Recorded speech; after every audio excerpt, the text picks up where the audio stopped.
En el presente video estaremos hablando acerca del aprendizaje del álgebra en secundaria según Raymond Duval. Este video estará siendo desarrollado por Henry Palacios y Henry Sánchez. Este mapa sintetiza todas las ideas más destacadas de este artículo acerca de los aspectos metodológicos en el aprendizaje del álgebra en secundaria, los cuales comprenden el estudio del álgebra y las situaciones que pueden ser didácticas o adidácticas sobre los sistemas de ecuaciones, y también comprende el estudio del álgebra mediante el tratamiento de los aprendizajes, las estructuras algebraicas y los símbolos matemáticos. Ahora bien, los registros semióticos y los aprendizajes intelectuales según Duval. En la teoría de Duval se utiliza la siguiente terminología. Primero, objeto matemático. Los objetos matemáticos son aquellos signos o conceptos que se muestran en la actividad matemática y de los que se conocen únicamente sus propiedades, operaciones, teoremas, etc. El segundo término son las representaciones mentales, que estas son aquellas que cubren el conjunto de imágenes y las concepciones que el individuo puede tener sobre un objeto. Luego tenemos la semiótica, que esta es la ciencia de los modos de producción, funcionamiento y recepción de los diferentes sistemas de signos de comunicación en los individuos o colectividades. El siguiente término son las representaciones semióticas.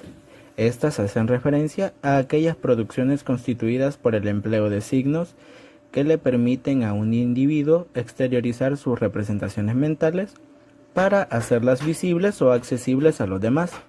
Dentro de las representaciones semióticas existen tres tipos diferentes de registros: el registro de la lengua natural, registro gráfico y el registro algebraico.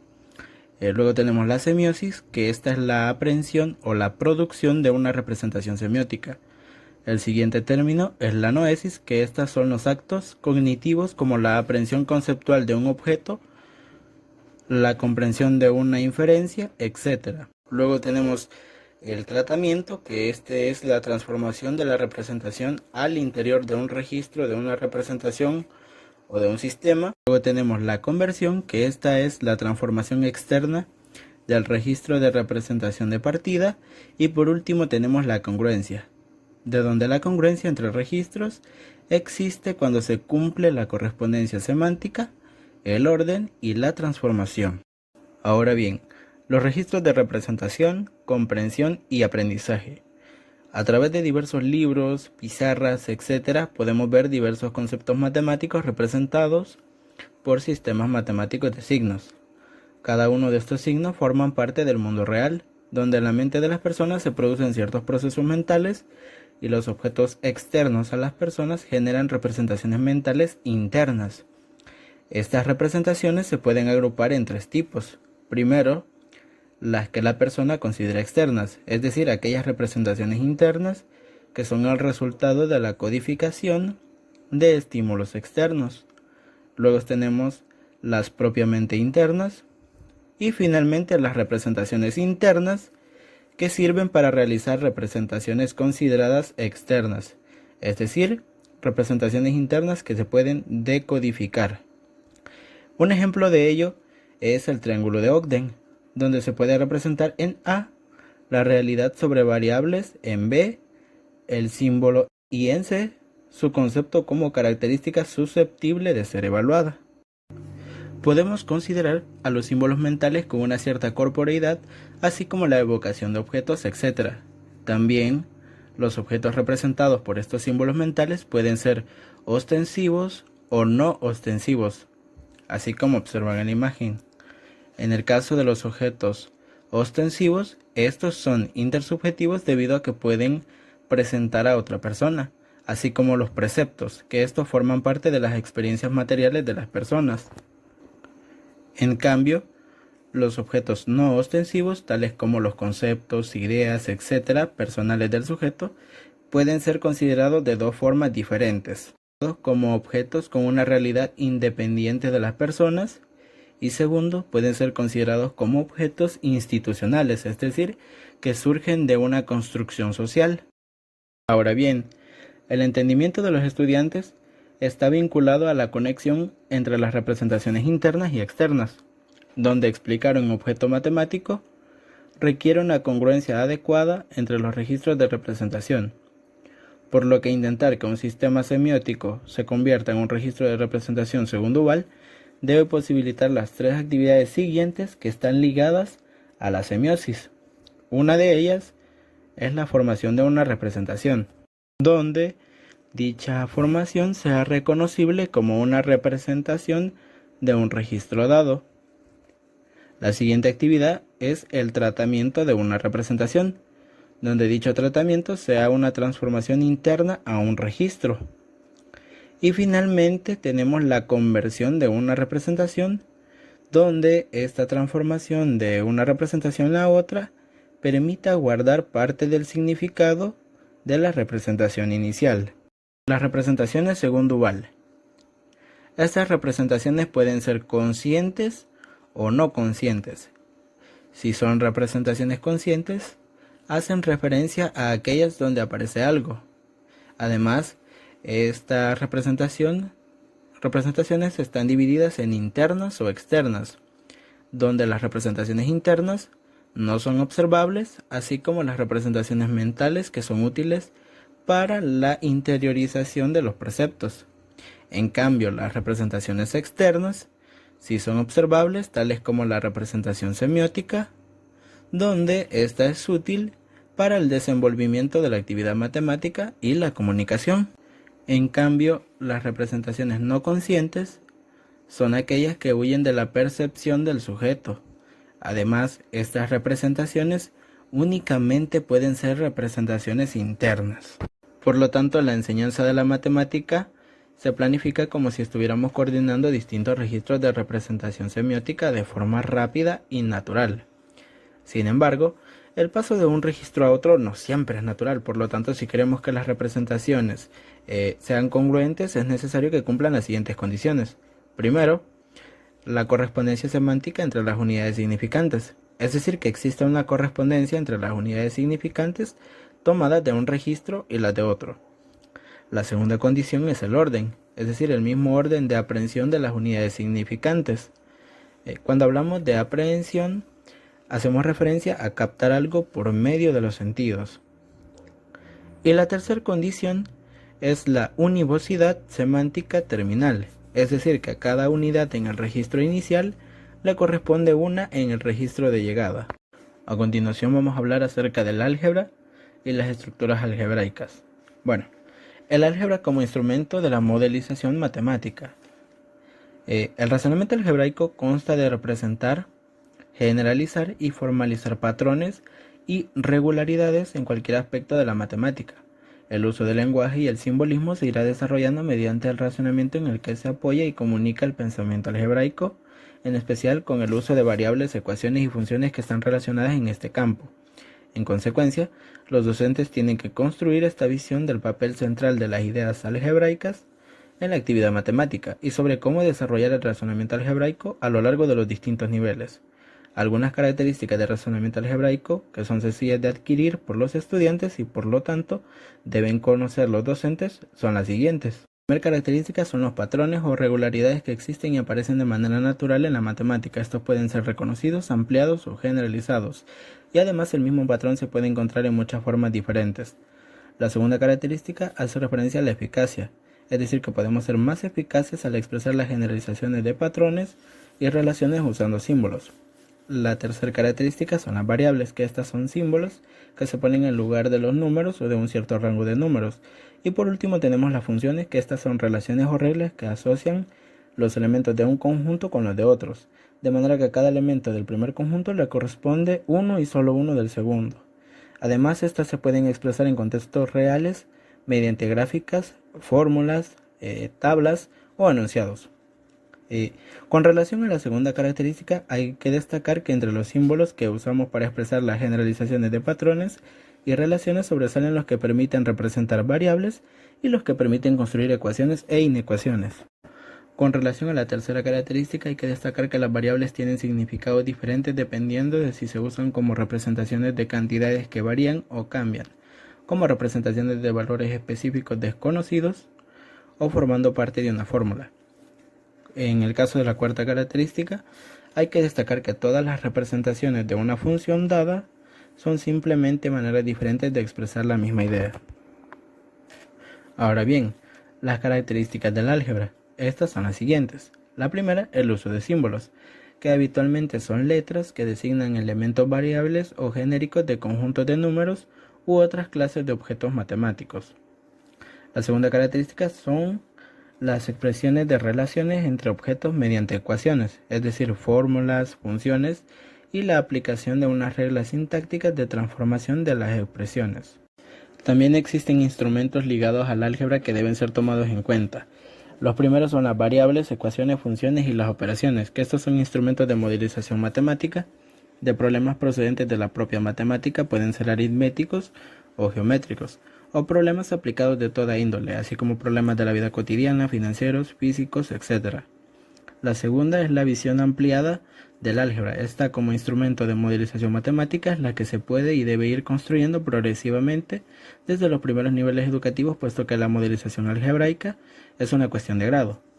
Y el tercer instrumento es la identificación y designación de las variables, que éstas se caracterizan por el sistema en el que el primer paso de la modelización matemática, que vendrá seguido del establecimiento de relaciones entre dichas variables. Continuando con el álgebra y sus estructuras algebraicas, tenemos la terminología usada en la teoría de Duval. Existe una diversidad de situaciones que son estructuras matemáticas y son comprendidas como objetos matemáticos, las cuales tienen sus propias leyes que lo rigen para formar esas estructuras, a medida que van cumpliendo determinados axiomas. Iremos denominándolo estructuras algebraicas de semigrupo, semigrupo abeliano, monoide, monoide abeliano, grupo, grupo abeliano, entre otros. En la primera situación tenemos la pregunta: ¿qué significa tener el par x, suma en una estructura algebraica denominada semigrupo? Pues la variable x puede significar que esté en los números naturales, en los números enteros, en los números racionales o en los números reales. Pero para darle la respuesta a la pregunta tenemos que significa valorar la generalidad sobre la particularidad, y en la matemática es importante llegar a las generalizaciones a partir de una particularización.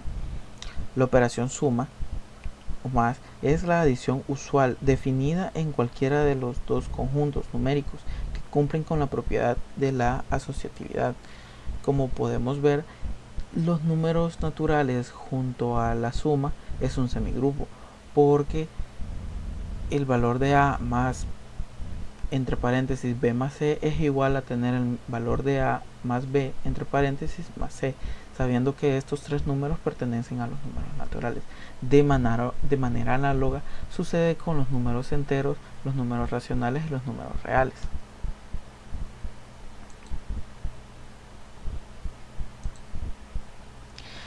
Como segunda situación tenemos la pregunta: ¿por qué es importante conceptualizar al par a, suma como una estructura algebraica denominada monoide? Pues porque es entender la matemática como una ciencia que contribuye a formar la mente de los seres humanos y prioriza la cuestión general para expresarla en principios y leyes a partir de experiencias particulares, cualquiera de los conjuntos numéricos, los naturales, los enteros, los racionales y los reales. Y la operación suma es la adición usual definida en cualquiera de los conjuntos numéricos indicados, que cumplen con tres axiomas: el de cierre, el de asociatividad y el elemento identidad. Tenemos que x más y pertenece al conjunto A. X más y más z es equivalente a tener x más y más z con sus paréntesis. Y x perteneciendo al conjunto A, existe un único cero perteneciente a A, en el cual x más A es igual al mismo valor. Para los conjuntos de números podemos determinarlos como los números naturales más es un monoide. ¿Por qué? Porque cumplen el valor que A más B pertenecen a naturales. También se cumple la ley asociativa y la ley de identidad. De manera análoga tenemos con los números enteros, también como monoides, los números racionales como monoides, cumpliendo sus tres axiomas, y los números reales, como monoides, también cumpliendo sus 3 axiomas. En la tercera situación tenemos por qué el par X producto no es una estructura algebraica denominada grupo. Pues porque en el par X producto no se cumplen algunos de los axiomas establecidos para la estructura algebraica de un grupo, en el cual tenemos que sigma 1 es igual a 1 por el producto de A por B perteneciente a X para todo AB perteneciente a X. La ley asociativa y también la ley identidad. Para todo A perteneciente a X existe un único B perteneciente a X tal que el producto de A por B sea A. Entonces B es el elemento de identidad.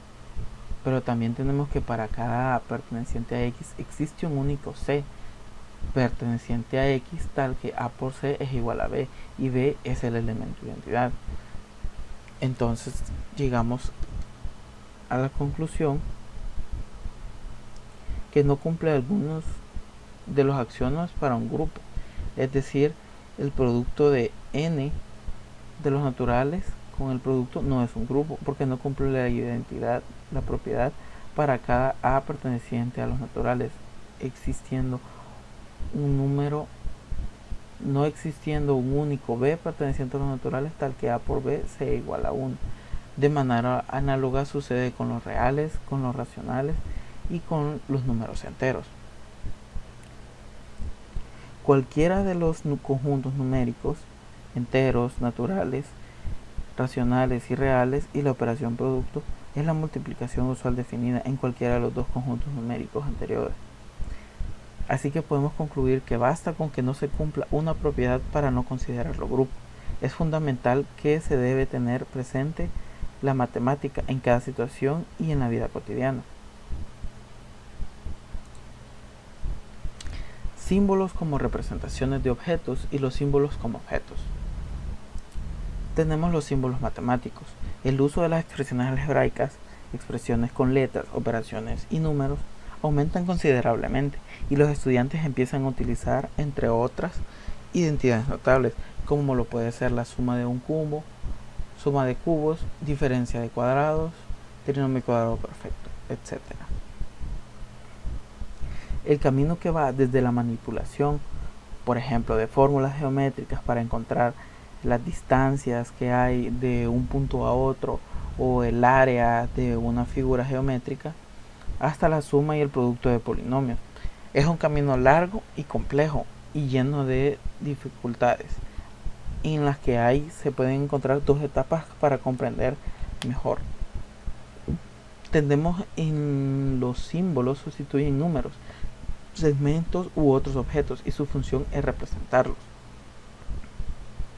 Los símbolos representan objetos, acciones sobre objetos o relaciones entre objetos, pero ellos mismos no se consideran objetos sobre los cuales se puedan realizar acciones. Los valores que pueden tener los símbolos son los que se quiere considerar y no están condicionados por la situación que inicialmente representaba. Los símbolos se consideran objetos sobre los cuales se pueden realizar acciones e incluso se puede prescindir de los objetos, relaciones y situaciones que representan. Piaget considera que las características del segundo nivel corresponden a la etapa de las operaciones formales, a partir de los 12 años aproximadamente. La teoría de situaciones didácticas en las situaciones didácticas en el estudio del álgebra se encuentra la situación didáctica. Como descubrimiento, un sistema de ecuaciones con dos incógnitas. Tenemos la teoría de situaciones didácticas, se ocupa de los procesos para desarrollar y observar los comportamientos matemáticos en el alumno, mientras que para los procesos cognitivos contamos con la teoría de registros y representación semiótica. La teoría de situaciones se observará en general el diseño de actividades que permitan el desarrollo de las fases, acción y formulación. En la teoría de situaciones, pues es la secuencia de las actividades que como docentes debemos ir desarrollando. Y la teoría de registros de representación semiótica permitirá analizar las actividades que se desarrollen en los diferentes registros y los pasajes entre ellos se toman los dos sentidos. Ahora tenemos como una situación didáctica el descubrimiento de un sistema de ecuaciones con dos incógnitas. Tenemos como primero el tema, que son los sistemas de ecuaciones lineales con dos incógnitas. Como segundo tenemos la expectativa de logro de la situación didáctica que vamos a plantear a los estudiantes, en los cuales nosotros deseamos desarrollar una destreza en la cual ellos analicen, tengan un razonamiento y logren una demostración, reconociendo un sistema de ecuaciones con dos variables en situaciones de su vida diaria. También tenemos los métodos, procedimientos y técnicas sugeridas: inductivo, deductivo, tándem, interrogación didáctica, lluvia de ideas, entre otros. Diferentes factores que puede hacer uso el docente para herramientas para meter al estudiante en ejercer un pensamiento y razonar de mejor forma una solución.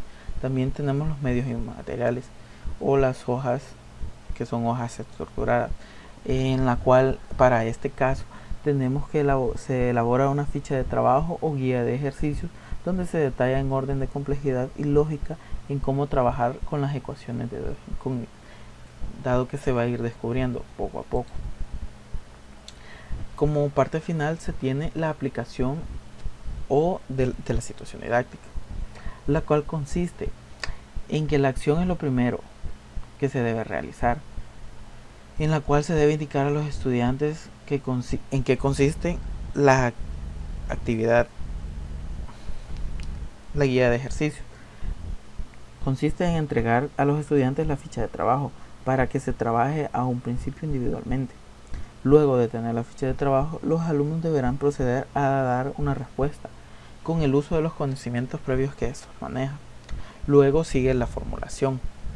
La formulación es en la que se intercambia la información obtenida con lenguaje formal, adecuado, simple y coherente, para explicar de una manera más entendible. También los estudiantes comparan los procedimientos para así escoger la más acertada y llenar la hoja grupal. Luego se tiene la validación, en la cual los intercambios de información procesada que requiere una situación teórico-práctica de los contenidos matemáticos utilizados, en las cuales se encuentran el saber científico, el saber del aprendizaje, la utilidad y la representación. Al final se encuentra la evaluación. Después de haber formalizado y haber trabajado ejercicios y problemas, se verifica el aprendizaje de los estudiantes, en el cual se tiene que realizar un análisis a priori de la situación didáctica y un análisis a posteriori de la situación didáctica. Como segunda situación adidáctica, tenemos un armando a rompecabezas gaussiano, en el cual tenemos como tema sistemas de ecuaciones lineales con dos incógnitas, solo que esta vez se tomará como una situación adidáctica, en la cual como expectativa de logro de la situación didáctica tenemos como siempre destreza de desarrollar un análisis en el cual haya un razonamiento y una demostración de ello, en el cual el estudiante deberá reconocer un sistema de ecuaciones con dos variables en situaciones de la vida diaria. Como métodos tenemos en sugerencia en las situaciones adidácticas el inductivo deductivo, la interrogación didáctica, lluvias de ideas, entre otros. También tenemos siempre como medio y uso de materiales una guía de trabajo o ficha de ejercicio, en la cual para la situación adidáctica, como primera parte tenemos la adaptación al juego libre, en la cual se le presenta a los estudiantes formar grupos de un número dado de estudiantes, en el cual ellos tomen un problema sobre un sistema de ecuaciones. Inmediatamente ellos tantean las soluciones.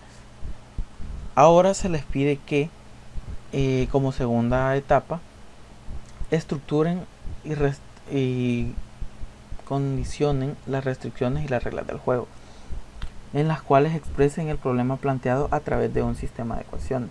Como tercera etapa tenemos que con los coeficientes de los sistemas lineales obtenidos formen una matriz como la que se presenta en una ficha de trabajo, en la cual se van registrando los datos. En cuarta etapa se les indica que busquen operaciones aritméticas convenientes para llegar a una matriz, como las operaciones en matrices es suma, resta y la multiplicación dado en una fracción o un número entero para darle solución. Como quinta etapa se les pregunta a los estudiantes cuál es la solución del sistema de la ecuación y por qué. Dado esto, en la sexta etapa se les indica a los estudiantes que representen gráficamente el sistema de ecuaciones obtenido en el plano cartesiano, describiendo la representación y la solución gráfica. Dado que es un sistema con dos incógnitas, pues se pueden tener dos ecuaciones en las cuales cada una independientemente tiene su pendiente y tiene su intercepto con el eje de las y. Entonces se puede llegar a verificar en el cual su punto de corte es la solución también al problema, al sistema de ecuaciones. Como séptima etapa tenemos que indicar a los estudiantes que comparen la solución obtenida en la quinta etapa con la solución obtenida en la sexta etapa, en la cual se puede encontrar una verificación, como ya lo había mencionado antes, de manera gráfica y de manera aritmética o analítica.